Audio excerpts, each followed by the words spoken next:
29 मेरी शेरनी। आगे अनिका ने साल के आखिरी दिन की शाम वेद की बाहों में और रात आसमान में रंग बिरंगी आतिशबाजी देखते हुए बिताई। फिर रात को दोनों अपने रूम में वापस चले आए।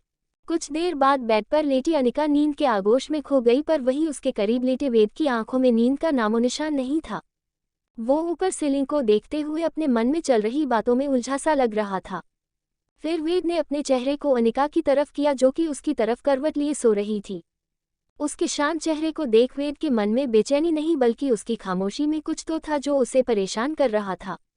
उसने अपने एक हाथ से अनिका सर को सहारा दे, दूसरे से उसके हाथ को थामते हुए उसे अपनी बाहों में भर लिया और उसकी बालों की खुशबू में खोते हुए अपनी आंखें बंद कर ली। ऐसा करते हुए वो उस दिन के ख्याल में पहुंचा जिस दिन अनिका ने उससे डिवोर्स लेने की बात कही थी, और उसने उसे साफ मना कर दिया था, पर फिर उसके ज्यादा फोर्स करने पर वो मान गया था। फिर जब अनिका उसके केबिन से चली गई थी तब वो एक गहरी सोच में डूब गया था, और तब उसने अपने आप से कहा था, कितनी अजीब लड़की है ये, इसे जरा भी अंदाजा है ये अभी क्या कह के गई है। ये अच्छे से जानती है कि मेरे पास कितना पैसा और शोहरत है। ये लीगल टर्म से मुझे फंसा सकती थी और मुझसे मेरी प्रॉपर्टी और पैसा, वो सब कुछ ले सकती थी, जिससे ये बिना किसी मेहनत के अपनी पूरी जिंदगी बिता सकती थी। या तो फिर और लड़कियों की तरह मुझे अपने प्यार के जाल में फंसने के बारे सोच सकती थी। लेकिन नहीं, इसे मुझसे से क्या चाहिए, सिर्फ आज़ादी। यही बोलते हुए उसने फिर एक बार फिर अपने आप से कहा, तो फिर मैं क्या करूं? तुम्हें जाने दूं या तुम्हारे खिलाफ जाकर तुम्हें तुमसे छीन लूं? वेद इन्हीं सब बातों में उलझ गया था, या कहे कि वे उसी दिन अनिका के सच्चे साफ और ईमानदारी दिल पर अपना दिल हार चुका था, और शायद उसने उसी दिन वो अनिका को पूरी तरह से अपना बनाने का वादा खुद से कर चुका था। अनिका को अपनी बाहों में समेटे लेटा वेद अब कभी भी उसे अपने आप से दूर नहीं करना चाहता था, और शायद वो इस बात से बिल्कुल अनजान था कि वो अनिका को पूरी तरह से अपने दिल में बसा चुका था, पर वो अभी इस बात से बिल्कुल बेखबर था कि उसे अनिका से प्यार हो गया था। वेद ने अनिका के बालों को चूमा और उसे ऐसे ही अपनी बाहों में भरते हुए अब सुकून भरी नींद में डूबने लगा। और यहाँ अनिका जो नींद में उससे लिपटकर सो रही थी, वो तो कब का अपने दिल को वेद के नाम लिख चुकी थी। असल में उसने विशाल से कभी प्यार किया ही नहीं था, वो तो बस उसका एक इन्फेचुएशन था जो एक ही झटके में खत्म हो गया। इसलिए उसके जाने का या उसे भूल जाने का उसे जरा भी अफसोस हुआ। और आज वो वेद की बाहों में उसकी खुशबू के साथ इतने सुकून से सो रही थी कि उसे इस बात का अंदाजा तक नहीं था कि वो वेद के सीने पर सर रख सो रही थी। रात उन दोनों के दरमियान ऐसे ही कट गई और एक नए दिन की शुरुआत एक बार फिर से वेद की सुबह जल्दी उठ रोज की तरह उसके अनिका के उसे प्यार से जगना से हुई। फिर बाहर से ब्रेकफास्ट करने के बाद अनिका अकेले अपने रूम पर वापस आ रही थी, क्योंकि वेद किसी काम से वहां रुक गया था, और तभी विशाल ने उसे देख लिया। अनिका, विशाल ने अपने रूम में अंदर जा रही अनिका को देखकर जब पुकारा, तब अनिका के हाथ जो उस दरवाजे के हैंडल तक पहुंचे थे वो रुक गए, और उसने पलटकर विशाल को देखा जो कि उसके करीब आ गया, जिससे अनिका फिर एक सदमे में जाने लगी। तुम यहाँ क्या कर रही हो? विशाल ने जब उससे सवाल किया तो उसकी आंखें अनिका को ऊपर से लेकर नीचे तक घूर रही थी। अनिका उसे देख तो जिसे जम ही गई हो, उसके शब्द निकल ही नहीं पा रहे थे, वो बस उसे घूरे जा रही थी कि तभी उसने अपनी नजरें घुमाई तो उसे सामने से आता वेद दिखाई दिया, जिसे देख वो वेद के पास दौड़ गई। वेद जो अपने फोन में बिजी था तभी उसे सामने अपनी ओर आती अनिका को देखा, और इससे पहले कि वो कुछ समझ पाता, अनिका ने अपनी एड़ियों को उचका वेद की नेक को थामते हुए उसके होठों को चूम लिया। वेद को कुछ समझने का मौका ही नहीं मिला। फिर अनिका जिसे ही होठों से छू अलग हुई तो वेद उसे देखने लगा, और अनिका ने वेद को गला लगते हुए अपने आप को छुपने की कोशिश करने लगी। और ये सब विशाल के लिए अनकहे जवाब जैसा था, जिसे देख उसने अपनी हदें पार करते हुए उन दोनों के पास जाकर बोला, वाह क्या नाटक किया तुमने। हाँ, जिस चीज की शायद अनिका ने उम्मीद तक नहीं की थी विशाल ने वो किया, और ये सुनते ही अनिका वेद से अलग होते हुए उसे घूरने लगी।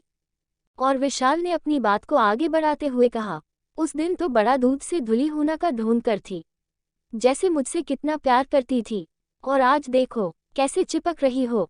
जिसे सुनते ही वेद अपनी मुट्ठी भींच ली और बस अपने दांत पिसते हुए उसे घूरने लगा। विशाल आगे बोला, ये वही है ना जिससे तुमने शादी की थी? हाँ, एक बात बताओ, क्या तुम सच में इससे उसी दिन मिली थी, या फिर ये तुम्हारी कोई सेटिंग थी? अब तो वेद का पारा उस लेवल पर पहुंचने लगा जहां से शायद ही उसे कोई वापस ला सकता था। उसकी जलती आंखें बता रही थी कि वो विशाल का कितना बुरा हाल करने वाला था। विशाल ने अपनी बदतमीजी जारी रखते हुए अनिका से कहा, तुम शायद थी ही ऐसी, तभी तो एक लड़के के लिए अपने घर तक से भाग आई। और उस दिन मुझे सुना तो ऐसे रही थी जैसे कितनी शरीफ हो, और मुझे धोखेबाज बोल रही थी। अब इसे छोड़ किसके साथ भागने वाली हो तुम? हाँ। विशाल की गंदी जुबान ने जब अपनी सारी हदें लांघ दी और वेद के हाथों उसके हाथ पैर टूटते इससे पहले ही अनिका ने एक जोरदार तमाचा उसके गाल पर जड़ दिया, जिससे विशाल एक ही बार में हिल गया और वेद अनिका को देखता रह गया, जो इस समय गुस्से से पूरी तरह से लाल हो चुकी थी। तुम्हें शर्म आनी चाहिए। नहीं, मुझे शर्म आनी चाहिए कि कभी मैंने तुम्हारे साथ अपनी पूरी जिंदगी बिताने के सपने देखे थे। इस बात पर अपने गाल पर हाथ फेरता विशाल अनिका को देखने लगा और अनिका ने उससे आगे कहा, कितनी बड़ी बेवकूफ़ थी मैं, जो मैंने तुम जैसे घटिया इंसान की वजह अपना सब कुछ गंवा दिया, अपनी फैमिली, अपने सपने, अपना कुछ। आज वेद अनिका के लिए मन ही मन खुश था, क्योंकि जब तक वो अपना डर का सामना नहीं करती वो उससे आज़ाद नहीं हो सकती थी। आज वो वही कर रही थी। अनिका ने अपनी बात आगे बढ़ाई, और तुम्हारी हिम्मत कैसे हुई मुझ पर उंगली उठाने की और मुझसे बात करने की, मुझसे नज़रें मिलाने की? आज फिर से अनिका की तेज आवाज़ उस रिसोर्ट के वीआईपी प्राइवेट रूम्स कॉरिडोर में गूंजने लगी, जैसे उस दिन उस रजिस्ट्रार ऑफिस में गूंज रही थी। फिर अनिका ने विशाल का कॉलर पकड़ते हुए कहा, और हाँ, तुम धोखेबाज हो, हमेशा रहोगे, क्योंकि तुम मुझे ही नहीं अपनी वाइफ को भी धोखा दे रहे थे। धोखेबाज कहीं के। विशाल की हिम्मत ही नहीं हो रही थी वो कुछ बोल पाए, क्योंकि वो अनिका का गुस्सा देखकर डर चुका था, और अनिका ऐसे कहते हुए उसे अपने आप से झटक देती है। गलती की मैंने, मुझे ये थप्पड़ तुम्हें उसी दिन मरना चाहिए था, पर आज मैं तुझे नहीं छोड़ने वाली। ये सब कहते हुए वो जिसे ही विशाल को मारने के लिए आगे बढ़ने लगी, वेद उसे पीछे से पकड़ लिया। वेद छोड़ो, मैं आज इसे मार डालूंगी, छोड़ो मुझे। ये कहते हुए अनिका वेद की पकड़ से छूटने के लिए झटपटा लगे, पर वेद की पकड़ से छूटना उसके लिए इतना भी आसान नहीं था और वो ऐसे ही रूम की तरफ ले जाने लगा। लेकिन अनिका ने भी अपनी पूरी ताकत लगी दी। तुझे तो मैं आज छोड़ने नहीं वाली विशाल, वेद छोड़ो मुझे। ये कहते हुए अनिका ने अपनी पूरी ताकत झोंक दी, पर वेद के मजबूत हाथों ने उसके कमर को इतनी कसके पकड़ रखा था कि एक बार को उसके लिए भी अनिका को संभालना मुश्किल लग हो था। नहीं, इसकी कोई जरूरत नहीं है। वेद ने जब ये कहा तो अनिका ने उसकी एक ना मानी और अपनी जिद पर अड़ी रही। विशाल उसका गुस्सा और वेद की आंखों को देख समझ गया कि शायद उसी की ही गलती थी। उसे देख लगा था कि उसे अनिका को खोने का कितना गिल्ट हो रहा था, और इसी गिल्ट में वो वहां से जाने लगा। और उसे जाता देख अनिका चीखते हुए उससे बोली, आगे से कभी मेरी आंखों के सामने आने मत आना, वरना मैं तुझे मार डालूंगी। वो ये सब बोलते ही रही थी कि वेद रूम को खोल उसे अंदर ले आया और दरवाजा लॉक कर लिया। वेद छोड़ो, वेद मुझे आज उसे सबक सिखाना है। पर वेद, जिसे अब अनिका के गुस्से पर बहुत प्यार आ रहा था, उसने मुस्कुराते हुए गुस्से से भरी हुई अनिका को अपनी बाहों में उठा बेड पर डाल दिया और खुद उसके ऊपर आते हुए उसके हाथों को अपने काबू में करने लगा, क्योंकि अनिका गुस्सा अभी कम नहीं हुआ था। वेद छोड़ो मुझे, जाने दो। ये कहते हुए अनिका अभी भी वेद से छूटने की कवायद कर रही थी तो वेद ने बड़े ही प्यार से उससे कहा, शांत शांत मेरी शेरनी शांत, इतना गुस्सा नहीं करते। जिसे सुन हौंफती हुई अनिका वेद को नाराजगी से घूरने लगी तो वेद ने उससे मुस्कुराते हुए कहा, हाँ माना कि तुम वेद बंसल की वाइफ हो, पर तुम्हें मुझसे ज्यादा गुस्सा करने का कोई हक नहीं है। ये कह वो अनिका के गाल पर किस कर लेता है, पर अभी भी अनिका का गुस्सा ठंडा नहीं पड़ा था, जिसे देख वेद ने उससे कहा, वैसे मुझे नहीं पता था कि मेरी वाइफ को इतना गुस्सा करना भी आता है। ये कहते हुए वो उसके दूसरे गाल पर भी किस कर लेता है, जिससे अनिका थोड़ा शांत होने लगी। और जब उसने वेद को आंखों में देखा तो वेद ने उसे छेड़ते हुए कहा, लगता तुमसे बच के रहना पड़ेगा मिसेज, वरना अगर तुम कभी मुझे ऐसे मरने लगी तो मुझे कौन बचाएगा। और आखिरकार ये सुनते ही अनिका मुस्कुरा उठी और वेद को निहारने लगी। तभी ने वेद भी उसे देख मुस्कुराने लगा और नीचे झुकाते हुए उसके मुस्कुराते हुए होठों को चूमने लगा। उसकी सॉफ्ट किस ने अनिका को सारा गुस्सा पल भर में गायब कर दिया, और वेद उसके होठों से हट उसकी चिन को किस करते हुए उसकी नेक पर जा पहुंचा और उसे किस करने लगा।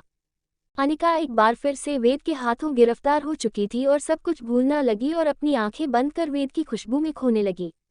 और इधर वेद एक बार फिर से उस पर अपना प्यार लुटाने लगा। उसने अपने एक हाथ से उसे आज़ाद किया और अनिका की कमर की ओर बढ़ने लगा। अनिका ने भी अपने हाथ को उसके दिल पर रखते हुए उसकी धड़कनों को नापना शुरू कर दिया। इतने में वेद उसकी नेक पर किस करते हुए उसके टॉप के अंदर अपना हाथ ले जाने लगा तो अनिका ने सहमकर झट से अपनी आंखों खोल हिचकिचाते हुए धीरे से वेद ये कहा। तो वेद ने उसके कान के पास जाकर उससे अपनी सर्द आवाज में कहा, शुश, मुझे मेरी लिमिट्स पता है। फिर ये कहते हुए उसने उसके येलो को अपने होंठों में दबा लिया और उसे यूं ही किस करते हुए उसकी कमर को सहलाने लगा। फिर अनिका ने भी अपना पूर्ण कंट्रोल वेद को सौंप दिया और खुद उसकी छून में मदहोश होने लगी। कुछ देर तक दोनों ऐसे एक दूसरे लीन रहे और फिर वेद उसे अपनी बाहों में भरते वही लेट गया। इधर आज का दिन भी पूरा होने लगा और ऐसे ही रात भी हो गई। दिल्ली, यहाँ चिराग इंदौर से वापस आ गया था और अपने कुछ क्लोज फ्रेंड के साथ न्यू ईयर की पार्टी करने के लिए एक वीआईपी क्लब में बिना घर जाए ही आ गया था। क्लब में उसे एक लड़की मिली जो हर लड़की की तरह उसके चाम में खो गई और फिर कुछ बातों, ड्रिंक्स और डांस के बाद वो उसका हाथ पकड़ते उसे एक कोने में ले गई जहां चिराग और वो दोनों एक दूसरे को किस करने लगे। चिराग उसकी कमर को थामे पूरे पैशन के साथ काफी डीपली किस कर रहा था और वो लड़की भी उसमें पूरी तरह से इन्वॉल्व थी और उसका पूरा साथ दे रही थी। कुछ मिनटों बाद जब वो दोनों एक दूसरे के होंठों से अलग हुए तो वो चिराग के कान में बोली, can we spend a beautiful night together. इस पर चिराग ने मुस्कुराहट में अपना जवाब दिया। फिर दोनों एक दूसरे हाथ थमाते हुए क्लब से बाहर जाने लगे। चिराग कार के हाथ उसके डोर को खोलने के लिए बड़े ही थे कि उसके कानों को किसी जानी पहचानी आवाज ने छुआ। Dot dot dot, I said leave me. ये सुनते ही वो उस आवाज की ओर मुड़ गया। एक लड़का जिसने शगुन का हाथ कस के जकड़ रखा था वो उसे जबरदस्ती अपनी कार में बैठा रहा था और पूरी तरह से नशे में डूबी हुई शगुन लड़खड़ाती रही थी। शगुन अपना हाथ छुड़ाने की कोशिश कर किए जा रही थी और वो लड़का जो अपनी कार का डोर खुले खड़ा था वो उससे कहता है, शगुन बेबी, तुम बहुत ड्रांक हो, मैं तुम्हें ड्रॉप कर दूंगा। ये कहते हुए वो जिसे ही फिर से उसे अपनी ओर खींचने लगा तो चिराग ने आकर उसका हाथ पकड़ उससे छुड़ाया। छोड़ इसे। जब चिराग ने उस लड़के से अपनी एरोगेंट वॉयस और इंटेंस आंखों से देखते ये कहा तो नशे में बंद होती आंखों से चिराग को देखती शगुन शॉक हो गई और वो लड़का चिराग को देख बोला, ओए, तू कौन है? हाँ, ज्यादा हीरो बन रहा है क्या? ये सुन उस लड़के ने एक बार फिर से शगुन का हाथ पकड़ा और कहा, ये मेरी फ्रेंड है, उसे घर पर ड्रॉप करने जा रहा हूँ। तो ये सुन चिराग एकदम शांत रहा पर शगुन ने एक बार फिर उससे अपना हाथ झटकते हुए कहा, लेकिन मुझे तुम्हारे साथ नहीं जाना, लीव मी। जिसे सुन चिराग समझ गया कि कुछ तो गड़बड़ है इसलिए उसने शगुन का हाथ उस लड़के से छुड़ा उसे अपनी ओर खींचते हुए बोला, जब वो मना कर रही कि वो तेरे साथ नहीं जाना चाहती तो नहीं जाएगी, मैं ड्रॉप कर दूंगा। जिस पर वो लड़का बोला, और तू कौन होता है ये डिसाइड करने वाला कि तू इसे छोड़ेगा? उसकी बात सुनकर चिराग ने एक तिरछी स्माइल के साथ कहा, मैं। फिर उसने शगुन को अपने गले से लगा आगे कहा, इसका बॉयफ्रेंड हूँ। जिसे सुन लड़खड़ाती शगुन ने चिराग को खुद से दूर किया। चिराग ने मुस्कुराते हुए उस लड़के से कहा, देखा कितने अच्छे से मेरा नाम जानती है, बस मुझसे थोड़ी नाराज है, अब तू निकल। जिसे सुन वो लड़का चिराग को देख अपने दांत पिसते हुए वहां से अपनी कार में बैठकर चला जाता है और यह गिरती हुई शगुन को चिराग ने थाम लिया तो शगुन को ने चिराग से कहा, मैं खुद चली जाऊंगी। ये कहते हुए वो अपने पर्स में अपनी कार चाबियां ढूंढने लगी तो चिराग ने अपनी कमर पर हाथ रखते हुए कहा, ओह हेलो, ये गलतफहमी में रहना भी मत, मैंने तो बस उसे यहाँ से भगाने के लिए ऐसा बोल दिया था। जिसे शगुन अभी भी अपनी कार की चाबी ढूंढने में लगा थी और उसकी हालत देख न जाने क्यों चिराग को एक अजीब सी बेचैनी हो रही थी। वो उसे देख ही रहा था कि तभी वो लड़की चिराग को आवाज लगती है, बेबी लेट्स गो ना। जिस पर चिराग ने उसे देख कहा, थोड़ा तो पेशेंस रखो गर्ल। जिसे सुन वो लड़की मुंह बनाने लगती है और इधर चिराग शगुन को देखते हुए ना चाहते हुए वहां से जाने लगा। फिर वो जैसे ही अपनी कार के पास पहुंचा तो उसने नजरें घुमाकर शगुन की कार को देखा, उसे वो कहीं नजर नहीं आ रही थी। अब ये कहाँ गई? और ये कहते हुए अपनी नजरों से शगुन को टटोलने लगा पर वो जब उसे दिखाई नहीं दी तो बेचैन चिराग उसकी कार के पास दौड़कर आया तो उसने देखा शगुन कार के नीचे जमीन पर बैठकर अपने पर्स का सारा सामान निकाल जमीन पर अपनी चाबी ढूंढ रही थी।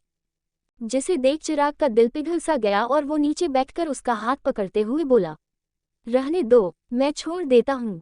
जिस पर शगुन ने अपनी गर्दन हिला मना कर दिया, नो थैंक्स। और ना जाने क्यों चिराग को देख उसकी आंखें नम हो गई और जैसे ही लड़खड़ाते हुए उसने खड़े होने की कोशिश की वो गिरने लगी तो चिराग ने उसे संभाल लिया।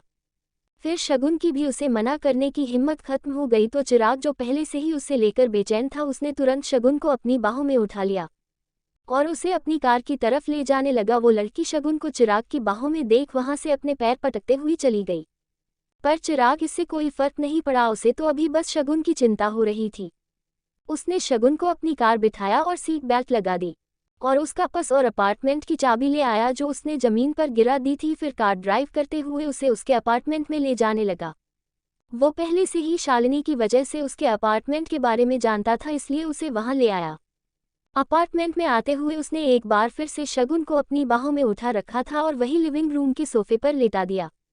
फिर सारी लाइट्स ऑन कर दी और शगुन को देखते हुए उसके पैरों में से उसकी हिल्स निकालने लगा। वो ऐसा करते हुए बार बार शगुन के चेहरे को निहारते हुए अपनी बचपन की उस प्यारी सी लड़की को याद कर रहा था जिससे शायद वो प्यार करता था। कितना बदल गई हो तुम। और ये कहते उसकी हिल्स उतार साइड से रख देता है। फिर बेडरूम का दरवाजा खोलकर शगुन को एक बार फिर से अपनी बाहों में भरते हुए उसे अंदर ले जाकर उसके बेड पर लेटने लगा। और तभी शगुन, जिसने अपने हाथ चिराग की गले में डाल रखे थे, वो उससे बोली, चिराग कितना बदल गया है तू, मुझसे ठीक से बात क्यों करता जिसे पहले करता था। जिसका जवाब शायद चिराग के पास नहीं था और वो बस शगुन के चेहरे को निहार रहा था। फिर उसने अपने ख्यालों को झटका और उसके हाथों को खुद से अलग करते हुए उसे चादर उड़ाने लगा। फिर बिना कुछ ही उसे एक नज़र देख दरवाजे के पास खड़े होकर उसकी बात का जवाब देना लगा। मैं नहीं बदला, तू बदल गई है। ये कहते हुए वो लाइट ऑफ कर देता और दरवाजा बंद कर अपार्टमेंट से चला जाता है। पूरे रास्ते वो बस शगुन के बारे भी सोचता रहा और उसकी आंखें आज साफ जता रहती कि वो शायद शगुन को पहले से ही पसंद करता था, जिसे वो भूलना चाहता था। पर कुछ तो शायद अभी भी जरूर बाकी था जो उसे उसकी ओर खींच रहा था। अपने ख्यालों में डूबा चिराग जब घर पहुंचा तो उसकी आंखें फटी की फटी रह गई। घर के बाहर एम्बुलेंस खड़ी थी और स्ट्रेचर पर लेटी शालिनी को वो ले जा रहे थे, जिसे देख चिराग कार से नीचे उतर उसकी ओर भागा। मोम 30 फैमिली ड्रामा आगे। दिन बस होने ही वाला था और दिल्ली की सड़कों पर एम्बुलेंस अपना सायरन बजती हुई पूरी रफ्तार से आगे भागे जा रही थी और चिराग उसके अंदर अपने सर को दोनों हाथों से सहारा दिए बैठा था, यानी पकड़े बैठा था। फिर वो एकदम से झल्लाहट के साथ स्ट्रेचर पर लेटी शालिनी के ऊपर चिल्ला उठा, ये सब क्या नाटक है मोम, इतनी सी बात के लिए एम्बुलेंस बुलाने की क्या जरूरत थी। जिसे सुनते हैं उस एम्बुलेंस में बैठा जूनियर डॉक्टर चिराग को घूरने लगा कि तभी शालिनी भी थोड़ा उठकर बोली, ये सब तुम्हें नाटक लग रहा है। कैसे बेटे हो, अपनी माँ की तकलीफ नहीं समझ रहे। साफ दिखाई दे रहा था कि शालिनी ड्रामा कर रही थी, जिसे देख चिराग अपने सपाट चेहरे से बोला, आपको को कुछ नहीं हुआ है मोम, थोड़ी फूड पोजिशनिंग हुई है और उसकी कोई एम्बुलेंस नहीं बुलाता और आपको हॉस्पिटल आना ही था तो कार से आ जाती है। ये एम्बुलेंस बुलाकर सबको डरने की क्या जरूरत, आपको पता कितना डर गया था मैं। उन सब की बातें सुन रहा वो डॉक्टर शालिनी और चिराग को ऐसे घूर रहा था जिसे उन दोनों कितना बड़ा गुनाह किया हो। और इधर शालिनी के ड्रामा चालू रहा और वो चिराग की बातों का जवाब देते हुए बोली, हाँ ठीक है, तुम्हें मेरी गलती दिखाई दे रही है, पर अपने भाई की नहीं। क्या जरूरत थी उसे ये सब करने की। उसकी बातों से इरिटेट हो चुका चिराग उससे बोला, मोम प्लीज, भाई ने कुछ भी गलत नहीं किया है और तबीयत खराब होने की जिम्मेदार आप खुद है। आप अच्छे से जानती ही कि बाहर के खाने से आपको एलर्जी हो ही जाती है, तो क्या ज़रूरत थी बाहर से खाना मंगाकर खाने की, और आप खुद भी तो बना सकती थी ना। और ऐसा नहीं है कि आपको कुकिंग आती है। जिसे सुन शालिनी एक कड़वी सी मुस्कुराहट के साथ उठकर बैठ गई। वाह मेरे बेटे वाह, तुम तो पूरी तरह से अपने राम भाई के लक्ष्मण बन गए हो। भाई की एक बुराई नहीं सुन सकते तुम। पता नहीं क्या कर दिया उस लड़के ने मेरे बेटे के ऊपर। इसी दिन के लिए पैदा किया था मैंने तुम्हें। चिराग ने जब ये देखा कि वो डॉक्टर उन दोनों का फैमिली ड्रामा एम्बुलेंस में देख काफी शौक हो चुका था, तो उसने शालिनी से कहा, मोम प्लीज शांत हो जाए। जिसे सुन शालिनी ने और नाटक शुरू कर दिया, नहीं। और ये बोल वो उस डॉक्टर से बोली, एम्बुलेंस रोको और इस लड़के को बाहर फेंको अभी। जब उसने चिराग को देख ये कहा तो वो डॉक्टर चिराग को घूरने लगा और यहाँ चिराग को अब शालिनी की हरकतें शर्मिंदा कर रही थी। मोम प्लीज ये क्या कर रही है आप। जब चिराग ने शालिनी का हाथ पकड़ते हुए नीचे लेटने की कोशिश की तो उसने चिराग को खुद से दूर करना शुरू कर दिया। दूर रहो मुझसे, मुझे तुमसे कोई बात नहीं करनी है, छोड़ो मेरा हाथ। बेचारा चिराग उसे शांत करने की कवायद में लग गया। मोम प्लीज शांत रहिए और लेट जाए। वो ऐसा कहता रहा पर शालिनी ने उसकी एक ना मानी और उसे खुद से दूर करती रही। यहाँ आगे बैठा वार्ड बॉय पीछा हो रहे शोर शराबा को सुन एम्बुलेंस के ड्राइवर से बोला, लगता है उस बेचारी औरत को दिमागी दौरा बोरा पड़ा है। और उसकी बात सुन वो ड्राइवर अपना सर हिलाकर शालिनी पर अपना मुंह बनाकर तरस सा खाने लगा और फिर वो वार्ड बॉय उससे बोला, थोड़ा और जल्दी चलाओ, बेचारी की हालत बहुत खराब है। जिस पर वो ड्राइवर उस एम्बुलेंस को और रफ्तार दे देता है और जैसे तैसे वो लोग हॉस्पिटल पहुंच जाते हैं जहां शालिनी कम चिराग की हालत ज़्यादा खराब लग रही थी। थोड़ी देर में सूरज सर पर चढ़ने लगा और वेद और अनिका भी घर वापस आ गए। और उनके आने से पहले ही पूरा स्टाफ जो कल रात को ही शिमला से वापस आ गया था सुबह आकर अपनी ड्यूटी पर लग गया। उन दोनों के आते ही विनोद ने लिविंग रूम में बैठे वेद और अनिका को शालिनी के हॉस्पिटल जाने की बात बताई, जिससे अनिका थोड़ा घबरा गई। फिर तो हमें हॉस्पिटल चलना चाहिए ना? अनिका की बात सुनते ही वेद उसे ऑर्डर देते हुए कहा, जाओ जाकर फ्रेश हो जाओ और जाकर आराम करो। तो अनिका ने कहा, पर वेद, और उसकी बात को काटते हुए वेद ने एक बार फिर अपनी सर्द आवाज में कहा, मैंने कहा ना ऊपर जाओ, वो सब मैं देख लूंगा। वेद का जवाब सुनते ही अनिका ने आगे कुछ और कहना सही नहीं समझा और अपना सर हिलाकर सीधा ऊपर जाने लगी। यहाँ वेद अपनी छोटी हो चुकी आंखों से कुछ सोचते हुए खुद से बोला, मोम और हॉस्पिटल, ये कॉम्बिनेशन कुछ ठीक नहीं बैठ रहा। वो ये सब बोलते हुए अपने आप से सवाल कर ही रहा था कि तभी सामने से चिराग घर में एंटर होता है और वेद उसे देख खड़ा हो जाता है। और चिराग वेद को देख एक राहत भरी सांस लेता है और आकर वेद के गले जाता है। आह भाई, फाइनली आप आ ही गए। जिस पर वेद ज्यादा रिएक्ट नहीं करता है और उससे अलग होकर उससे पूछता, ये बताओ मोम कैसी है? चिराग जो पहले से ही शालिनी से परेशान हो गया था वो वेद की बात का जवाब मुंह बनाकर देता है। कैसे ही मतलब, उन्हें क्या हुआ है? वो ठीक है और शाम तक घर वापस भी आ जाएगी। जिसे सुन वेद की भौहें तंग गई और वो अपनों पेंट की पॉकेट में हाथ डालकर उससे बोला, तुम्हारी मोम हॉस्पिटल में एडमिट है और तुम इस बात को इतना कैजुअली ले रहे हो। इस पर चिराग एक हल्की सी मुस्कुराहट के साथ बोला, भाई मोम को कुछ नहीं हुआ, अभी उनके सारे टेस्ट की रिपोर्ट्स चेक करके और डॉक्टर से बात करके आ रहा हूँ। उन्हें कुछ नहीं हुआ, बस थोड़ी फूड पोजिशनिंग हुई है और कुछ नहीं। जिस पर वेद थोड़ा ढीला सा पड़ जाता है क्योंकि उसे पहले से ही पता था कि शालिनी को इतनी आसानी से तो कुछ नहीं हो सकता। वो ये सब सोचने में लगा ही था कि चिराग को उसे ऐसा शांत देख कुछ गलतफहमी हो गई और उसने वेद के कंधे पर हाथ रखते हुए कहा, भाई आप चिंता मत कीजिए, मैं जानता हूँ आपको मोम की बहुत फिक्र हो रही है, पर डोंट वरी वो ठीक है। चिराग की मासूम सी बात पर वेद अपना गला साफ करते हुए उसके बिगड़ी हालत देख उससे बोला, ये क्या हाल बना रखा तुमने अपना? तुम काफी थके हुए भी लग रहे हो, रात भर कहाँ थे तुम? तुम्हारी तो तबीयत ठीक है ना? वेद की फिक्र देख चिराग के चेहरे पर प्यारी सी मुस्कुराहट आ जाती है और वो वेद से बोला, कुछ नहीं, मैं ठीक हूँ, बस कल रात से दो औरतों ने मेरा दिमाग खराब कर दिया है। मैं तो ये सोच रहा हूँ, मेरे साल की शुरुआत ऐसे हुई, अब पूरी साल मेरा क्या हाल होने वाला है। चिराग ये सब बोलते काफी हैरान लग रहा था तो वेद उसे अजीब नजरों से देखने लगता है। फिर चिराग अपने जोन में आते हुए वेद से कहने लगा, अच्छा वो सब छोड़ो, आप तो मुझे ये बताओ आपका हनीमून वैकेशन कैसा रहा? हाँ, ये सब वो बोलते हुए चिराग अपनी बहू को बड़े ही शरारती लहजे में उचका रहा था पर वेद के आगे इस बात का कोई फर्क नहीं पड़ा और वो अभी भी उसे अपनी खाली आंखों से घूरे जा रहा था। पर चिराग कहाँ अभी रुकने वाला था, उसने वेद के गले में हाथ डालते हुए कहा, अच्छा आपने ये तो बताया ही नहीं कि आप लोग गए कहाँ थे?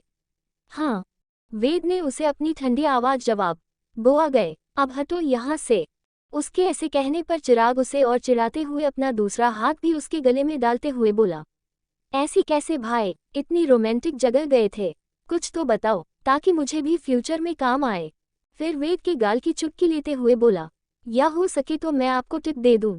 ये कहते हुए एक सेकंड के लिए भी उसके चेहरे से मुस्कुराहट गायब नहीं हुई थी और डर वो उसका तो कोई नामो निशान ही नहीं था। पर वेद तो वेद था, उसने चिराग हाथ पकड़ते हुए पीछे मोड़ दिया और उसकी पीठ को अपने सीने से लगा चिपका लिया जिससे चिराग की चीख निकल गई। आह आह भाई, और अपने दूसरे हाथ से गले को पकड़ वो उससे बोला, बहुत ज्यादा नॉलेज आ गई तुम्हारे पास कि अब तुम अपने बड़े भाई का टिप दोगे। ये कहते हुए वेद के चेहरे पर एक प्यार भरा गुस्सा झलक रहा था और यहाँ चिराग की हालत खराब होने लगी। भाई बहुत दर्द हो रहा है, प्लीज छोड़ दो प्लीज। वो ऐसा कहते वेद की मजबूत बाजुओं से छूटने की कवायद करता रहा पर कोई फायदा न हुआ। घर के सारे नौकर उन दोनों को देख फुसफुसाते हुए अपना मुंह भींच मुस्कुरा रहे थे। डॉट डॉट डॉट भाई प्लीज छोड़ दो भाई। अच्छा ठीक है सॉरी। और ये सुनते ही वेद ने चिराग को छोड़ उसकी पीठ थपथपाते हुए उससे कहा, वेरी गुड। और चिराग अपने आप को सीधा करते हुए और थोड़ा हौंफते हुए वेद से कहने लगा, क्या भाई, आपसे तो मजाक करना ही बेकार। फिर वेद अपने कोट को उतारते हुए उससे बोला, जाकर एक बार और मोम देख आना, और मैं भी साथ चलूंगा। ये बोल वो जिसे ही मुड़ा तो चिराग ने कहा, कोई जरूरत नहीं है भाई, आप ट्रैवल करके आए हैं, आप आराम कीजिए। इससे पहले कि वेद उसकी बात का जवाब दे पाता चिराग झट से आगे बोला, वैसे भी आप अपना हनीमून मोड मत बिगड़ो, ये सब मैं हैंडल करना लूंगा। जिसे सुनते ही वेद एक बार फिर से चिराग को एक कोल्ड लुक देता है तो चिराग उसे देख अपने रूम की तरफ 9-2-11 हो जाता है और वेद वहीं बैठकर जानकी जी की लाई कॉफी पीने लगा। फिर थोड़ी देर बाद जब चिराग अपने आप को फ्रेश करके आता है और जब बाहर जा रहा था तब उसे शगुन की कार अंदर आता दिखाई पड़ती है, जिसे देख उसकी भौहें तन जाती है और वो उसे इग्नोर करके जाने लगता है। तब गलती से शगुन उसे बिना देखे अपनी कार का डोर खोल देती है, जिससे वो सीधा आगे बढ़ रहे चिराग को जा लगा। ... आह! जब शगुन ने चिराग की चीख सुनी तो डरती हुई शगुन बाहर आई। ओ सॉरी, मैंने ध्यान नहीं दिया। जिस पर चिराग ने चिढ़ते हुए कहा, तुम कोई काम देखकर नहीं कर सकती हो, और मेरी तो ये भी समझ नहीं आता कि तुम यहाँ करने का आती हो। तुम्हें पता है ना, मेरे भाई की शादी हो चुकी है और वो दोनों अपनी शादीशुदा जिंदगी में बहुत खुश है। उसकी बात का जवाब देते हुए शगुन ने कहा, मैं यहाँ तुम्हारे भाई के लिए नहीं आई हूँ, मैं यहाँ आंटी को न्यू ईयर विश करने आई हूँ। उसकी बात पर चिराग ने बड़े ही इठलाते हुए उससे कहा, फिर तो तुम एक काम करो, अपनी कार रिवर्स गियर में डालो और सीधा हॉस्पिटल में निकलो, क्योंकि मोम हॉस्पिटल में एडमिट है। ये सुन शगुन एकदम शॉक होते हुए उसके करीब आकर पूछने लगी, क्या हुआ है उन्हें, किस हॉस्पिटल में है वो? जिसके जवाब में चिराग मुस्कुराते हुए उसकी ओर झुका और कहने लगा, तुम्हें क्यों लगता है कि मैं तुम्हें बताऊंगा? और वैसे भी तुम इतनी चिंता क्यों कर रही हो? तुम थोड़े ही अब उनकी बहू बनने वाली, जो उन्हें मक्खन लगाना पर तुली हो तुम। जिस पर शगुन ने कहा, मुझे सच में उनकी चिंता है और मैं उन्हें कोई मक्खन नहीं लगा रही हूँ... हाँ तो फिर ठीक है, शाम को जब वो घर आ जाए तब मिल लेना। चिराग उसकी बात का जवाब दे आगे बढ़ाने लगा तो शगुन ने तुरंत कहा, चिराग, मैं तुमसे भी कुछ कहने आई थी। ये सुनते ही चिराग पीछे पलटकर उसे अपनी सवालिया नजरों से देखने लगा तो शगुन हिचकिचाते हुए थोड़ा उसके करीब आई और कहने लगी, कल के लिए थैंक्स, तुमने मेरी हेल्प की और मुझे घर ड्रॉप किया, उसके लिए थैंक यू सो मच। जिस पर चिराग एकदम शांत होकर उसे घूरने लगा और शगुन ने अपनी बात आगे बढ़ाई, पता नहीं कल क्या हो गया था, मैं कभी ऐसे ड्रिंक नहीं करती, मुझे लगता उस लड़के ने ही मेरी ड्रिंक में कुछ मिलाकर। वो अपनी बात पूरी भी नहीं कर पाई थी कि चिराग ने उसे बीच में ही रोक दिया। Shut up! ये सुनते ही शगुन अपनी आंखें फाड़े चिराग को देखने लगी तो चिराग ने आगे कहा, तुम ये सब कहकर मेरे सामने अपने नंबर बढ़ाने की कोशिश मत करो, जैसी कि मैं तुम्हें जानता ही नहीं हूँ, और वैसे भी मैं तुम्हारी बातों में नहीं आने वाला, समझी? फिर वो कुछ कदम आगे बढ़ा और वापस आकर उसके सामने जाकर अपने दांत पिसते हुए उससे ये कहने लगा, तुम यहाँ से चली क्यों नहीं जाती है, अपने प्यारे लंदन? चिराग का यूं गुस्सा होकर उससे ये कहना बिल्कुल अच्छा नहीं लगा और चिराग ये कहकर वहां आगे बढ़कर चला गया। और शगुन कुछ देर तक ऐसे ही जमी खड़ी रही और उसे अपनी से दूर जाते देखती रह गई। फिर कुछ उदास कदमों से अपनी कार में आकर बैठ गई और कार की स्टीयरिंग व्हील पर अपने हाथ कसने लगी। शगुन ऐसा करते हुए बहुत ही ज्यादा परेशान और तकलीफ में नजर आ रही थी। फिर उसने अपनी नम आंखों से अपने होंठ हिलाए, नहीं चिराग नहीं, हाँ वापस लंदन चली जाओगी, पर तुझे तेरी उस दोस्त से कभी नफरत नहीं करने दूंगी, जिसे शायद मैंने कहीं खा दिया है। ये कहते हुए उसके आंखों से आंसुओं की लकीरें खींच जाती है और वो उन्हें पहुंचते हुए अपनी कार स्टार्ट कर वहां से निकल जाती है। इधर धीरे धीरे शाम ढल गई और शालिनी भी घर वापस आ गई। वेद उससे मिल लिया पर वो डायरेक्ट अपने रूम चली गई थी, इसलिए अनिका वहां नहीं जा पाई। या ये कहे कि वेद ने उसे जानबूझकर जाने का मौका ही नहीं दिया, क्योंकि शालिनी ने वेद से बिल्कुल भी अच्छी बात नहीं की और उसकी सारी बातों के उल्टे सीधे ही जवाब दिए। इसलिए रात होते ही वेद ने अनिका को रूम में जाने का ऑर्डर दे दिया। यह रूम में वेद बेड पर बैठकर अपने लैपटॉप पर कुछ कर रहा था और अनिका बाथरूम से आई और जब वेद को बिजी देखा तो उसे कुछ अजीब लगा, पर फिर भी वो आकर बेड पर लेट गई और अपने होठों को अपने दांतों के बीच दबाए सीलिंग में कुछ टटोलने लगी। फिर उसके मन में कुछ आया और वो वेद की ओर करवट बदल उससे पूछने लगी, वेद ... हम। वेद ने बिना उसे देखे जवाब दिया तो अनिका आगे कहा, आप लोगों के यहाँ, मतलब बड़े लोगों के यहाँ ऐसा ही होती है क्या, कि किसी बीमारी इंसान को ऐसा अकेले छोड़ देते हैं, ठीक से उसका हाल चाल भी नहीं पूछ सकते? हम लोग ऐसा नहीं करते। वेद उसके मासूम सवाल पर एक सोच में पड़ गया, पर फिर भी उसे समझाया। बात बीमार इंसान की नहीं, इंसान की है। मेरी मोम वो इंसान जो किसी की हमदर्दी को नहीं समझेंगी। अनिका वेद की बात को वो एक पल में ही समझ गई और वेद ने उसे देख आगे कहा, और मैं नहीं चाहता कि वो तुम्हें कोई भी बेकार की बात बोल दे। फिर उसने एकदम मजाकिया अंदाज में कहा, और जाना चाहती हो तो चली जाओ, फिर मत आना मेरे पास मुंह लटका कर, कि मेरी सास मुझसे ये कह दिया। जिसे सुनते ही अनिका ने मुंह बनाकर कहा, ऐसा कुछ नहीं है। जिसे सुन वेद फिर एक बार अपनी उंगलियों को लैपटॉप पर चलाते हुए कहा, तुम इसलिए बोल रही है क्योंकि तुम उन्हें सिर्फ 5 दिनों से जानती हो, पर मैं उन्हें 25 सालों से जानता हूँ, और इसलिए मुझे अच्छे से पता है कि उनसे कब बात करनी चाहिए और कब नहीं, इसलिए चुपचाप सो जाओ। वेद की बात सुन अनिका ने उसे कोई जवाब नहीं दिया और फिर उससे कुछ सोचते हुए पूछने लगी, और आप नहीं सो रहे? जिस पर वेद उसे बिना देखे कहा, हाँ थोड़ी देर में, तुम सो जाओ। वेद की बात ना जाने क्यों अनिका को अच्छी नहीं लग रही थी और वो अपनी हल्की सिकुड़ी हुई भौहें से पहले उसके लैपटॉप को फिर वेद को देखते हुए एक बार फिर उस सीलिंग को देखने लगी, जैसे कि उसे सोना ही नहीं था, और अपने पैर हिलाने लगी। जब वेद ने एक नज़र उसके बेचैनी में हिलते पैरों को फिर उसकी खुली आंखों को देख जो ना जाने उस छत में ऐसा क्या टटोल रही थी, उन्हें देख वेद के चेहरे पर एक मुस्कुराहट आ जाती है। वो समझ गया था कि अनिका किसी बात को लेकर टेंशन में है।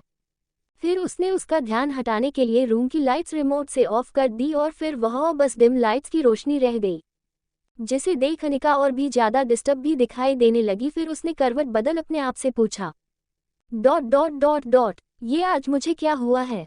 नींद क्यों नहीं आ रही? एकदम खाली खाली सा महसूस हो रहा है। ऐसा लग रहा है जैसे कुछ रह गया, लेकिन क्या? मुझे इतनी बेचैनी क्यों हो रही है? उफ। यही सब अपने मन में बड़बड़ाते हुए उसने कई बार करवटें बदली और कभी कभी अपनी चोर नज़रों से वेद को घूरने लगी, पर शायद उसे इस बात का अंदाजा तक नहीं था कि वेद उसे पूरा तरह नोटिस करते हुए समझ गया था कि उसे उसके बिना नींद नहीं आ रही है, और इसलिए वो इतनी बेचैन थी। और शायद ये बात अनिका को भी नहीं पता थी कि उसे वेद की बाहों में सोने की आदत लग गई थी, इसलिए आज इतनी बेचैनी हो रही थी। इधर उसे इतनी परेशान देख वेद के होंठ मुस्कुराए बिना रह ही नहीं पा रहे थे। इधर अनिका अब पूरी तरह से परेशान होते हैं अपनी आंखें कस के बंद कर सोने की जद्दोजहद कर रही थी कि तभी उसे उसकी कमर पर कुछ महसूस हुआ और वो हल्की घबराहट के साथ उसे छूने लगी। वो वेद का हाथ था जिससे उसने अनिका की पीठ को अपने सीने से सटा अपनी बाहों में भरते हुए उसके कान के पास आकर अपनी गर्म सांसों में घुली ठंडी आवाज में कहा, सो जाओ, और अपने दूसरे हाथ को उसके सर के नीचे करते हुए उसकी नेक को चूम लिया, जिससे अनिका के चेहरे को एक सुकून और होठों को एक राहत भरी मुस्कुराहट ने अपने आगोश में ले लिया। वेद की बाहों में अनिका ने एक पल में उसकी बेचैनी छूमंतर हो गई और वो तुरंत नींद के आगोश में खो गई और वेद भी उसके बालों की खुशबू में थक के चूर हो गया। दोनों ऐसे ही एक दूसरे के सुकून में डूब नींद में जा पहुंचे।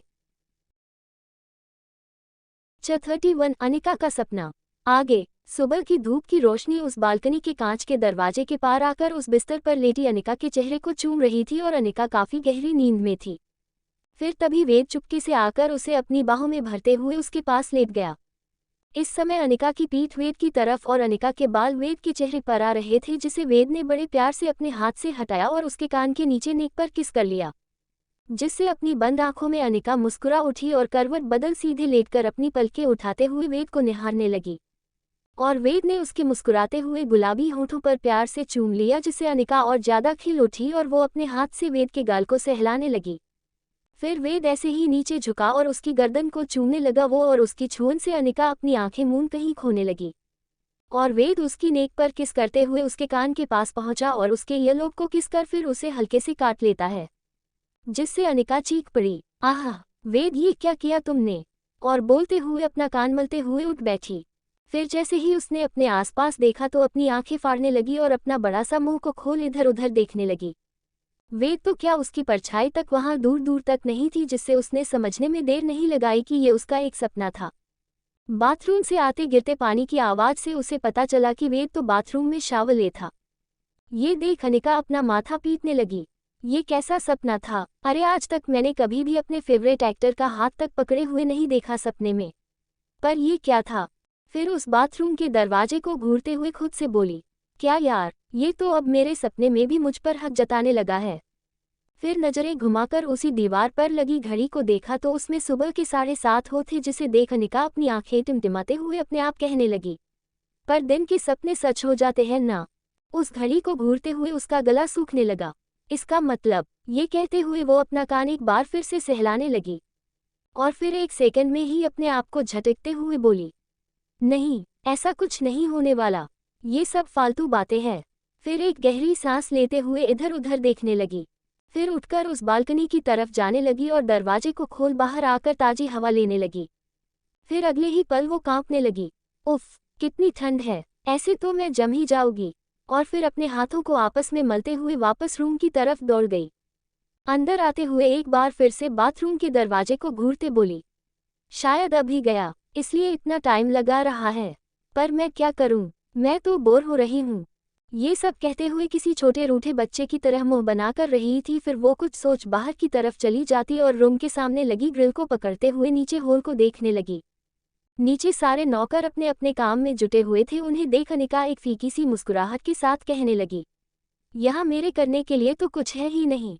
वो ये बोल उसके चेहरे पर एक खामोश उदासी थी। वो नीचे देख ही रही थी कि तभी पीछे चिराग वहां आ गया और उसे देख मुस्कुराने लगा। Good morning sweet heart. Anika उसकी आवाज़ सुन पीछे मुड़कर मुस्कुराते हुए उसे गुड मॉर्निंग कहने लगी। तो चिराग ने कहा, यहाँ क्या कर रही हो, चलो नीचे। जिसका जवाब देते हुए अनिका बोली, हाँ मैं थोड़ी देर में आती हूँ। जिसे सुन चिराग मुस्कुराते हुए उसे ओके कह वहाँ से आगे बढ़ सीढ़ियों से नीचे जाने लगा। फिर तभी नीचे शालिनी लिविंग रूम में आती है, जिसे देख नीचे पहुंचा चिराग उसे गले लगाते हुए गुड मॉर्निंग मोम, अब आप कैसी है, ये कहते हुए उसके पास बैठ जाता है। इधर ऊपर से शालिनी को देख अनिका थोड़ा सहम सी जाती है। ये मुझे ऐसे ऊपर से घूरते हुए देखेंगी तो बेकार में बात बनाएगी। और वो ये कहते हुए वापस अपने रूम की तरफ बढ़ जाती है। फिर जब अनिका ने झट से रूम का दरवाजा खोला तो एक ही पल में उसकी आंखें बड़ी हो गई और हैरानी से मुंह भी खुल गया। सामने शावल लेकर लौटा वेद अपनी कमर पर टोवल लपटे खड़ा था। उसकी ऊपर की बॉडी पर एक भी कपड़ा नहीं था और उसकी 6 पैक वाली सेक्सी बॉडी उन पानी की बूंदे से सजी साफ चमक रही थी। उसकी बॉडी इतनी परफेक्ट थी कि जैसे किसी मूर्तिकार की तराशी हुई पत्थर की मूर्ति लगा रही थी। अनिका ने वेद को एक ही बार में अपनी आंखों में भर लिया और वो शर्म से पानी पानी होने लगी। आज पहली बार था जब अनिका ने वेद ऐसे बिना कपड़ों के देखा था, क्योंकि हर रोज जब भी वेद नहाकर लौटता था तब अनिका सो ही रही होती थी और वेद उसे रेडी होने के बाद जगाया करता था। इसलिए आज शायद इसी वजह से वो इतना शौक हो गई कि वो जितना जोर से सका चिल्ला उठी, आहा। फिर अपनी आंखों को अपने हाथों से ढककर खड़ी हो गई। मैंने कुछ भी नहीं देखा, मैंने कुछ भी नहीं देखा। और ये यही बड़बड़ाने लगी। उसकी चीख से एक बार को वेद भी डर गया। ओ नो, ये बोलते वो अनिका को कोसने लगा और दरवाजा खुला होने के वजह से अनिका की आवाज़ नीचे सब तक पहुंच गई और चिराग ने घबराते कहा, क्या हुआ, और ऊपर की ओर आने लगा। फिर वेद ने फुर्ती दिखाते हुए अनिका को अपनी ओर खींचा और दरवाजा लॉक कर लिया। और अनिका अभी भी शर्माते हुए वेद से कहने लगी, वेद ये आप क्या कर रहे।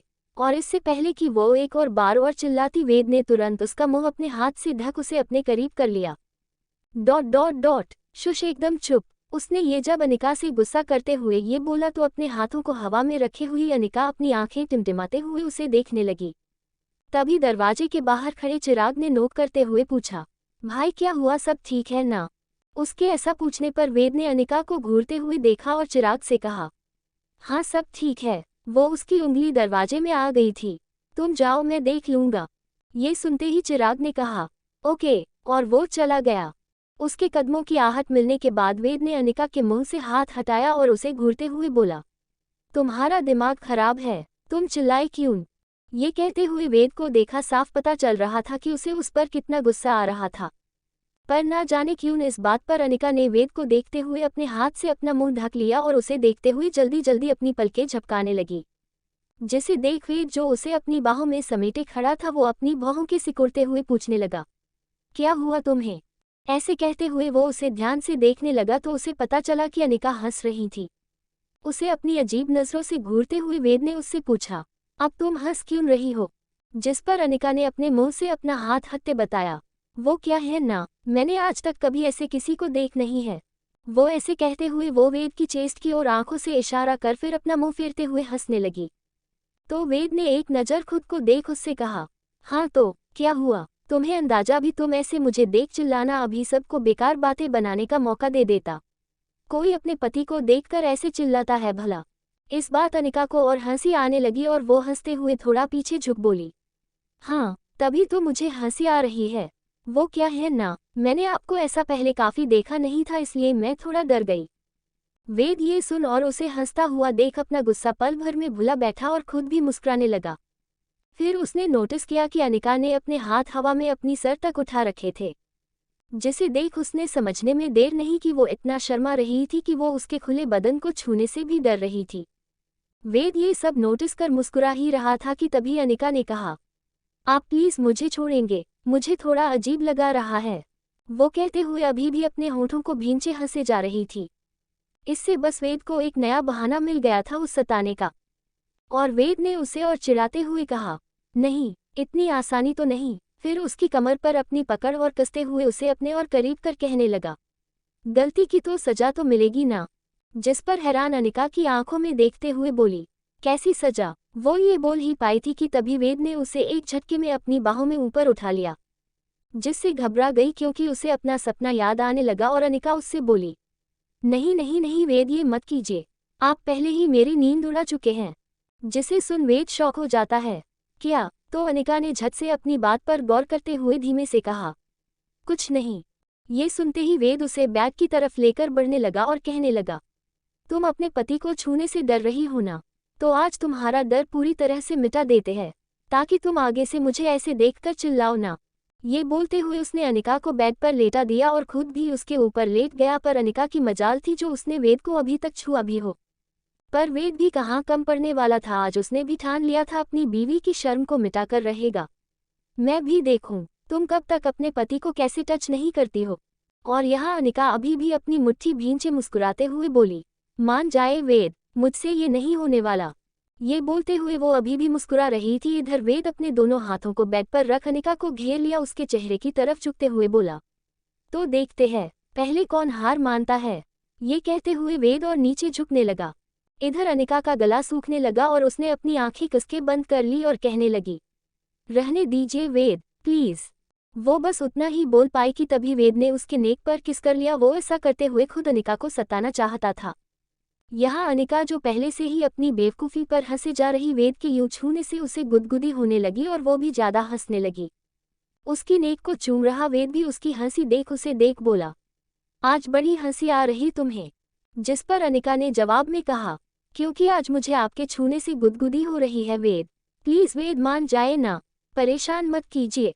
फिर वेद ने इसका उल्टा जवाब दिया, फिर तो ये और अच्छी बात है, वैसे भी मैंने तुम्हें कभी ठीक से हंसते हुए नहीं देखा। वेद की बात सुन तो अनिका हैरानी से अपनी आंखें फाड़े उसे देखती रह गई और वेद एक बार फिर से उसकी नेक पर किस करना शुरू कर देता है और अनिका का बुरा हाल होना शुरू हो जाता है। उसे इतनी गुदगुदी हो रही थी कि उस रूम में सिर्फ उसके हंसने की ही आवाज आ रही थी। वेद भी उसे ऐसा हंसते देख वेद खुद भी मुस्कुराते हुए उसे परेशान करते हुए उसके गर्दन के हर हिस्से को बड़े ही प्यार से चूमे जा रहा था। यह अनिका अब हंसते हुए थकने लगी और उसकी वेद को यूं आहिस्ता आहिस्ता उसे छूना अब मदहोश करने लगा। वेद के गीले बाल अनिका के चेहरे को भिगा रहे थे पर अभी भी उसके हाथ उसे छूने से हिचकिचा रहे थे।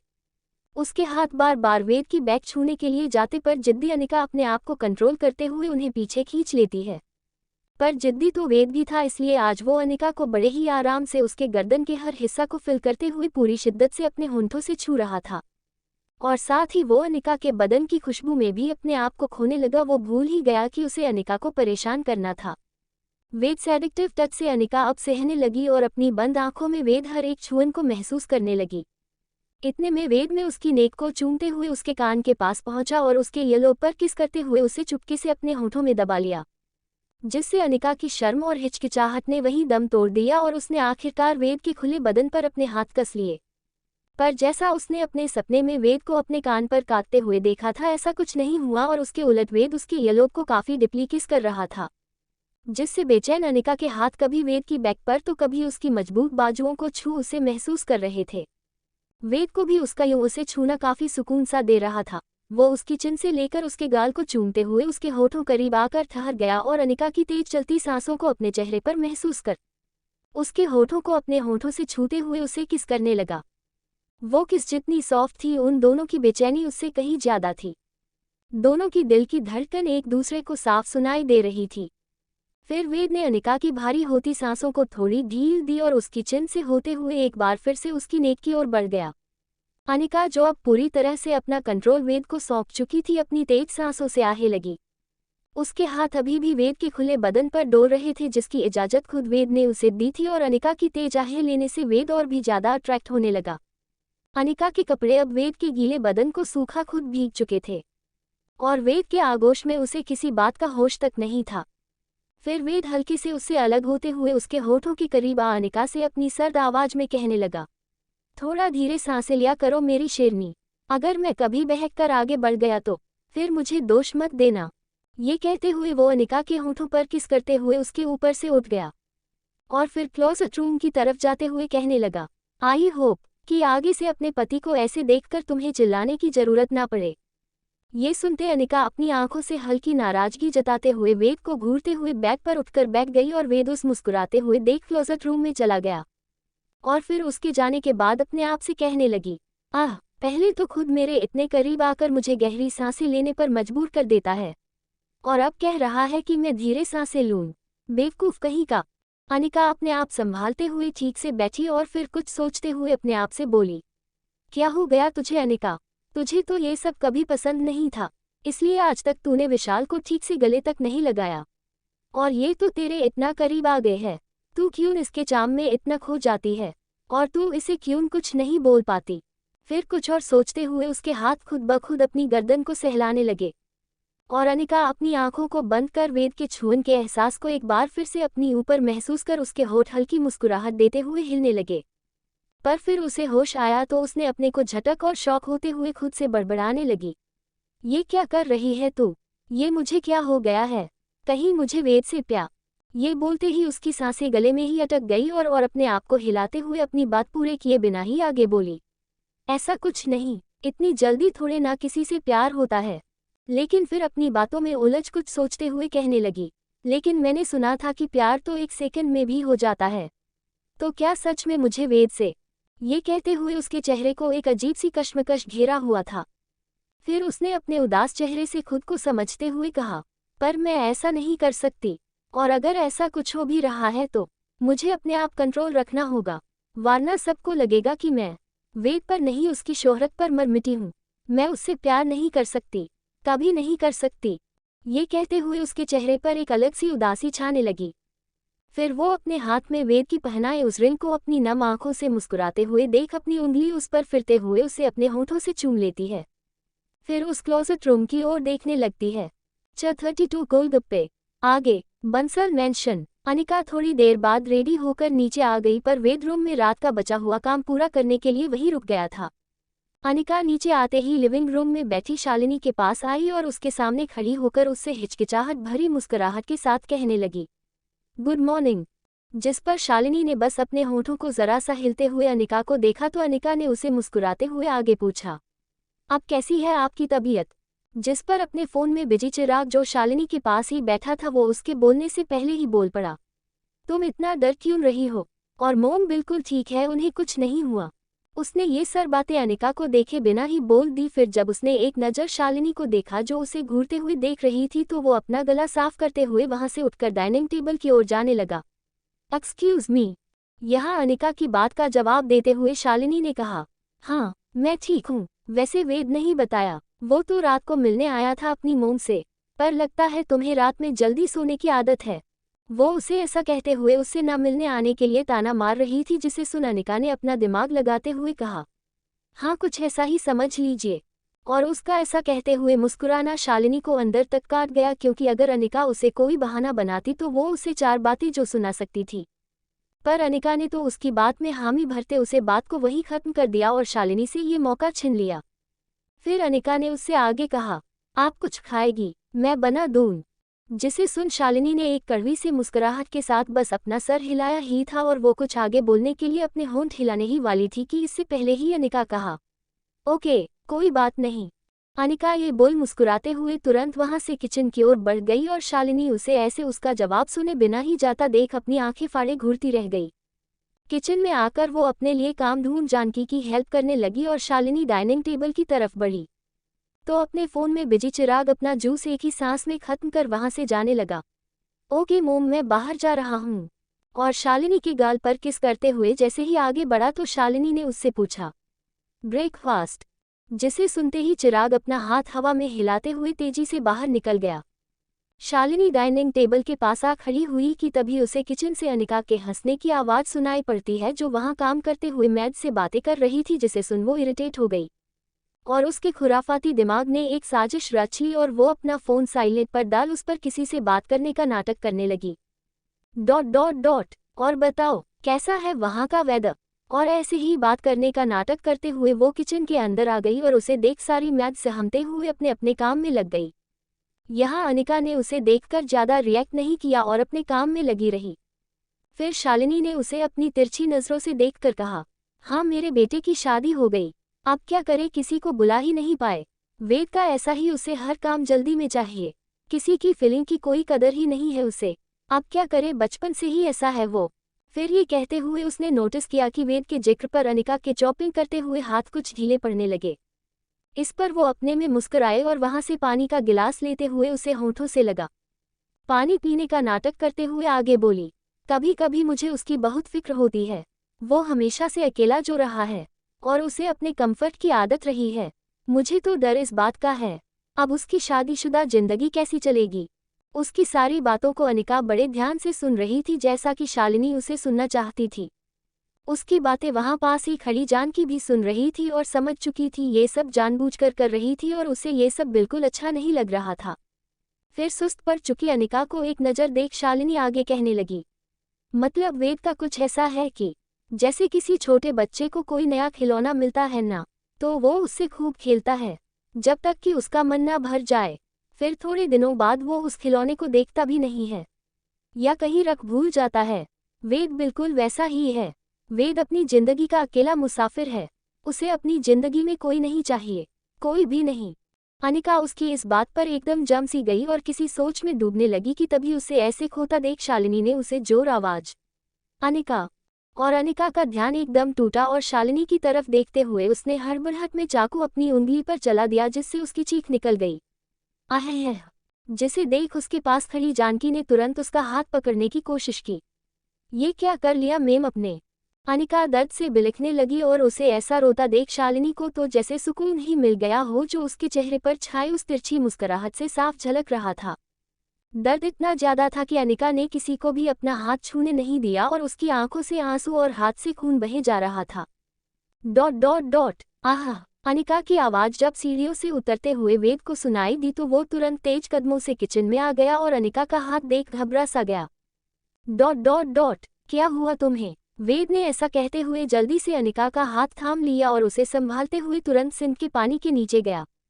अनिका को काफी दर्द हो रहा था और वो रो रही थी, तो वेद ने उसे समझाते हुए कहा, कुछ नहीं है, शांत रहो, कुछ नहीं हुआ है। जानकी ने जल्दी से फर्स्ट एड बॉक्स लाकर वेद को देख दिया और वेद उसके घाव को साफ करने लगा। डिसइंफेक्टिव से जलन होने पर अनिका ने वेद को कस पकड़ लिया। जानकी ने घाव देखकर कहा, ये तो बहुत गहरा लगा है मेम। जिसे देख वेद ने सुबकती अनिका के आंसुओं को पोंछते हुए उसकी आंखों में देखते हुए प्यार से कहा, कुछ नहीं हुआ है हम। जिस पर अनिका अपना सर हिलाकर वेद को जवाब दिया तो वेद उसे अपने करीब कर उसकी पीठ को सहलाने लगा और जानकी उसकी पट्टी करने लगी। वहां खड़ी शालिनी को वेद का अनिका के लिए इतना प्यार और फिक्र देखी नहीं गई और इथलाते हुए वो बोली, बेचारा वेद, इससे जुड़े लोग कभी खुशी नहीं रह सकते। माँ पापा और अब तुम, कितनी बुरी किस्मत है मेरे बच्चे की, जिससे से भी वो सबसे ज्यादा प्यार करता है, उसे तो दर्द मिलता ही है और इससे मेरे वेद को कितनी तकलीफ होती है, ये सोचकर मेरा तो कलेजा बाहर आ जाता है। जिसे सुन अनिका शालिनी को सवालिया नजरों से घूरने लगती है। ... कोई ऐसे टाइम पर ऐसा कैसे बोल सकता है? अपने मन में ये सब बोलते हुए अनिका ने महसूस किया कि वेद का हाथ जो उसकी पीठ को सहला रहा था वो कुछ कांपने लगे थे और उसके चेहरे का रंग भी कुछ फीका सा पड़ने लगा, जिससे साफ पता चल रहा था कि उसे शालिनी की बात ने अंदर तक हिला दिया था और कभी ना टूटने वाला वेद आज कुछ बिखरा सा लगने लगा और वो ऐसे ही अनिका को देखे बिना बोला, मैं होटल जा रहा हूँ, मुझे लेट हो रहा है। ये बोल वो अपने सीधे कदमों से बाहर निकल गया। उसने एक बार भी पलटकर अनिका को नहीं देखा और अनिका उसकी एक नज़र का इंतजार करती रह गई। उसे ऐसे जाता देख शालिनी भी आग में घी डाल वहां से निकल गई। जानकी जो अनिका की पट्टी कर रही थी वो उसे ऐसे उदास देख अनिका पर शालिनी की बातों को हावी ना होने देने के लिए उससे कहने लगी, आप जब से आई है तब से हमें वेद सर की मुस्कुराहट देखना नसीब हुआ, जो उन पर काफ़ी अच्छी लगती है। जिसे सुन अनिका का ध्यान उस पर जा पहुंचा और उसे हैरानी से देख बोली, क्यों, आपके सर पहले मुस्कुराना नहीं जानते थे क्या? उसकी ऐसी मासूम बात के जवाब में जानकी ने एक ठंडी सांस भरते कहा, 17 साल तो मुझे यहाँ काम करते हुए हो गए, मैंने सर को ऐसे मुस्कुराते और बात करते हुए नहीं देखा जैसे वो आपके आने के बाद रहते हैं। जिसे सुनते हुए अनिका एकदम अचंभे में पड़ गई तो उसकी भ्रम को तोड़ते हुए जानकी ने उसे बताया, हाँ ये बात सच है कि वेद सर हमेशा से अकेले ही रहे हैं, पर जानकार नहीं, कोई था नहीं उनकी बातें सुनने वाला और ख्याल रखने वाला। जिसे सुन अनिका के दिमाग से शालिनी की बातें दूर होने लगी। फिर जानकी अनिका की आंखों में देखते हुए बोली, अब आप ही बताइए ना मैम, अकेले रहना किसे पसंद है? जानकी उसे जो समझना चाहती शायद इशारे में सब बता गई और उसकी बातें सुन अनिका उसका इशारा समझ भी गई। अनिका एक गहरी सोच में खो गई जिसमें सिर्फ वेद था। Hotel white lotus. वेद अपने केबिन में बैठा कुछ सोच ही रहा था कि तभी उसके केबिन का डोर नॉक करते हुए विनोद अंदर आया और उसे एक फाइल देकर उससे कहने लगा, सर ये फाइल जो मंगाई थी। जिसे देख वेद उससे पढ़ते हुए उस पर साइन कर देता है और वापस विनोद को दे देता, जिसे लेकर विनोद जैसे ही केबिन का दरवाजा खोलने गया, एक बार फिर अनिका ने बिना नोक कर जोर से दरवाजा खोल विनोद का सर फोड़ दिया। आह! और वो चीखते हुए अपना सर पकड़ नीचे झुक गया। जिसे देख पहले वेद फिर अंदर आ चुकी अनिका शॉक हो गई। ओ सॉरी सॉरी सॉरी, मैंने जानकार नहीं किया, सॉरी विनोद जी। वो ये सब बोल ही रही थी कि वेद अपनी बाहों को तानते उसके पास आकर बोला, तुम्हारे दिमाग खराब है, नोक करके नहीं आ सकती हो तुम? तो इसके इंटेंस आंखों को देख अनिका अपना मासूम सा चेहरे बनाते हुए कहने लगी, सॉरी। इस पर वेद उससे और कुछ बोलता कि तभी विनोद अपना सर मलते हुए सीधा हुआ और कहने लगा, कोई बात नहीं सर, मैं ठीक हूँ। जिसे सुनते ही वेद ने एकदम फिक्र जताते हुए कहने लगा, आपको सच में तो जोर से नहीं लगी है ना? आप ठीक है? वेद के ऐसा पूछने पर विनोद अपना सर हिलाकर, मैं बिल्कुल ठीक हूँ, ये बोलते हुए वहां से जाने लगा। तो अनिका अपनी बेचारा से मुंह बनाकर उससे एक बार फिर से सॉरी विनोद जी ये बोलने लगी और विनोद अपना सर हिला वहां से चला गया। उसके जाते ही वेद उस पर बिखर पड़ा, मैं कितनी बार समझाया है नोक करके आया करो, तुम्हें समझ नहीं आता? वेद का ऐसे गुस्सा करने पर अनिका बड़े ही मासूम चेहरे से कहा, गलती से हुआ ना, और मैं कौन सा रोज उनका सर फोड़ने आती हूँ, मैं तो आज यह तुम्हारे लिए आई हूँ। ये बोल वो मुस्कुरा उठी और वेद उसकी मुस्कुराहट पर पिघल सा गया और उसने भी मुस्कुराते हुए उससे पूछा, मेरे लिए? क्यों, मेरी याद आ रही थी क्या? उसे ऐसे भौहे उचका पूछने पर अनिका मुंह बनाकर तपाक से बोली, कोई याद नहीं आ रही थी आपकी? जिस पर वेद उसे एक कंफ्यूज लुक दिया तो अनिका उसका हाथ पकड़ उसे वहां सामने रखे काउच के पास ले जाते हुए बताने लगी, वो क्या है ना, आप सुबह ब्रेकफास्ट किए बिना ही घर से आ गए थे, तो मैंने सोचा आपके लिए लंच ले आओ। ये कहते हुए उसने वेद को अपने पास बैठाया और अपने साथ लाए लंच बॉक्स को खोलने लगी। और वेद वो तो बस उसके मुस्कुराते चेहरे और फिक्र भरी बातों में कहीं खोसा गया, क्योंकि आज तक उसके लिए किसी ने भी इतना सोचा ही नहीं था। वेद को यूं खोया हुआ देख अनिका ने उसकी आंखों के सामने चुटकी बजाई, कहाँ खो गए आप, चलिए ना खाना खाए। अनिका ये कहते हुए उसके लिए प्लेट लगने लगी तो वेद ने उसका हाथ पकड़ते हुए उसे चिढ़ाते हुए कहा, अपने पति की इतनी फिक्र हो रही थी कि उसके लंच लेकर आई हो। जिस पर अनिका उसकी आंखों में झांकने लगी तो वेद अनिका के हाथ को थोड़ा और खींचते हुए उसके चेहरे के एकदम करीब जाकर उससे कहने लगा, ये सच में मेरी फिक्र है या कहीं तुम्हें मुझसे प्यार ब्यार तो नहीं हो गया? ये कहते हुए वेद की आंखों में एक अलग ही शरारत झलक रही थी और अनिका ये सुनते हुए उसका गला सूख गया, पर फिर भी उसने अपने आप पर उस बात को हावी नहीं होने दिया और उसकी बात का जवाब देते हुए कहने लगी, आपको भी तो मेरी कितनी फिक्र रहती है, तो क्या आपको भी मुझसे से प्यार हो गया है? ये कहते हुए अनिका ने वेद को उसकी ही बातों में उलझा दिया और उसने मुस्कुराते हुए अपनी बाहों को उचका इशारा किया, फिर एक नजाकत से उसे एकटक देखते हुए अपने हाथ को उससे छुड़ा लिया। तो वेद झट से मुस्कुरा दिया और फिर खाने की तरफ इशारा करते हुए कहने लगी, खा लीजिए, वरना मैं सब खा जाऊंगी। जिस पर वेद ने उससे पूछा, तुमने अभी तक खाना नहीं खाया? उसके ऐसा पूछने पर अनिका ने अपना मासूम चेहरा बनाते हुए कहा, इतने दिनों से हम साथ खाना खा रहे थे, तो अकेले मन ही नहीं किया। फिर वेद उससे मुस्कुराते हुए कहने लगा, वैसे तुम्हें घर से खाना लाने की जरूरत नहीं थी, हम यहाँ के रेस्तरां में लंच कर सकते थे। तो अनिका अपनी आंखें छोटी करते हुए बोली, तो आपको पसंद नहीं आया कि मैं आपके लिए खाना लेकर आई? उसे ऐसे उदास होते देख वेद ने झट से उसकी नेक को थामते हुए माथे को चूम लिया। ऐसा कुछ नहीं है, मुझे बहुत अच्छा लगा, और चाहो तो तुम रोज यहाँ आ सकती हो। और ये कहते अनिका के बालों की लट को उसके कान के पीछे संवारते हुए उसे देख मुस्कुराने लगा। तो बदले में अनिका पहले तो मुस्कुराने लगी, फिर एकदम से उसके भाव बदल गए और वो अपनी आंखों को बड़ी करते हुए वो वेद से कहने लगी, पर वेद, आपको पता है, अभी मैं जब यहाँ आ रही थी ना, तो सब लोग मुझे गुड आफ्टरनून मैम बोल रहे थे। पता है कितना अजीब लग रहा था मुझे। ये कहते हुए वो एकदम इतनी प्यारी लग रही थी कि जिसे देख वेद एक बार फिर से उसके हाथ को पकड़ते हुए बोला, हाँ तो इसकी आदत डाल लो, अब तो जिंदगी भर तुम ही इनकी मेम हो। इस पर अनिका ने अपना अजीब सा मुंह बनाकर कहा, ये सब मुझसे नहीं होने वाला, आप वो सब छोड़िए और खाना खाए। और फिर दोनों लंच करने में बिजी हो जाते हैं। थोड़ी देर बाद जब अनिका घर के लिए जाने लगी तो वेद उसे कुछ देर और रोक लिया और साथ में चलने को कहा। अनिका अपना फ़ोन घर पर ही भूल आई थी तो वेद ने उसे अपना फ़ोन दे दिया, जिस पर अनिका ईयरफोन में गाने लगा सुनते हुए टाइम पास करने लगी और वेद अपना काम करने लगा। फिर शाम ढलते ही वेद अनिका को लेकर घर के लिए निकल गया, जहां रास्ते में उसे एक गोलगप्पे का ठेला दिखाई दिया, जिसे देखते ही उसके मुंह में पानी आ गया। डॉट डॉट डॉट वेद, गाड़ी रोकिए, गाड़ी रोकिए। वेद ने तुरंत शॉक होकर कार को ब्रेक दिया। क्या हुआ, तुम्हें ठीक हो? वो इतनी घबराए आंखों से अनिका से पूछता जैसे कि उसका दिल ही बैठ गया हो, पर अनिका उससे अपनी चमकती हुई आंखों से बोली, गोलगप्पे। जिसे सुनते ही वेद ने हैरान होते हुए कहा, क्या? जिसके जवाब में अनिका ने किसी छोटे बच्चे की तरह उछलते हुए कहा, वेद गोलगप्पे खिला दीजिए ना, जब से दिल्ली आई हूँ तब से एक बार भी नहीं खाए हैं। जिसे सुनते ही वेद ने अपनी आंखें बंद की और अपने आप शांत करते हुए अनिका से बोला, तुम इसके लिए चिल्लाई थी?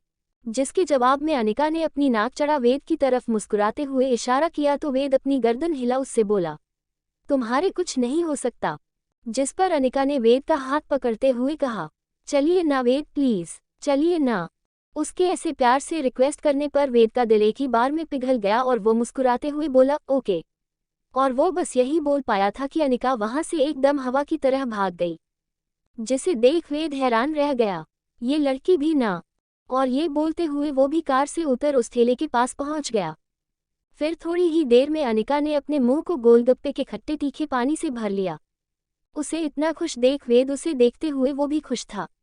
अनिका ने उसे भी गोलगप्पे खेलने की कोशिश की पर वेद ने मना कर दिया, जिससे अनिका को रत्ती भर भी फर्क नहीं पड़ा और वो बस अपनी ही धुन में धीरे धीरे करके 18 से 20 गोलगप्पे खा गई। फिर उसने हार मान ली और बस उसका कुछ दिनों का कोटा पूरा हो गया। फिर अनिका ने वेद को देखते हुए कहा, वेद, पैसे। जिस पर वेद ने अपनी जेब से अपना वॉलेट निकाला जिसमें सिर्फ उसके क्रेडिट और डेबिट कार्ड ही थे। जिसे देख अनिका की आंखें फटी की फटी रह गई और वेद वो तो एकदम नॉर्मल तरीके से अपना क्रेडिट कार्ड निकलकर अनिका को देने लगा। तो अनिका ने उसे हैरानी से देखा, फिर उस गोलगप्पे वाले को देखकर वेद को अपनी तरफ खींचते हुए उसके कान में बोली, वेद आप मुझसे मजाक कर रहे हैं क्या? मैंने कोई लाख रुपए की गोलगप्पे नहीं खाए, मुश्किल से 100 रुपये चाहिए और ये क्रेडिट यहाँ नहीं चलेगा। अनिका को ऐसे गुस्सा करते हुए देख वेद को सारी बात समझ आ गई और वो अपना गला साफ करते हुए बोला, अच्छा ऐसी बात है, और उसका चेहरा लटक गया। जिसे देख अनिका उस सवालिया नजरों से घूरने लगी और उसे एकटक घूरते हुए पूछने लगी, क्या बात है वेद, आपके पास पैसे हैं ना? जिस पर वेद ने अपने वॉलेट में झांकते हुए थोड़ा हिचकिचाते हुए कहा, पैसे तो नहीं है। जिसे सुनते ही अनिका का बड़ा सा मुंह खुल जाता है और वो आंखें फाड़े वेद को देखने लगी कि इतने में वो गोलगप्पे वाला उनकी बातें सुन बोला, क्या कहा, पैसे नहीं है? जिसे सुनते ही वेद और अनिका हैरानी से उसे देखने लगे।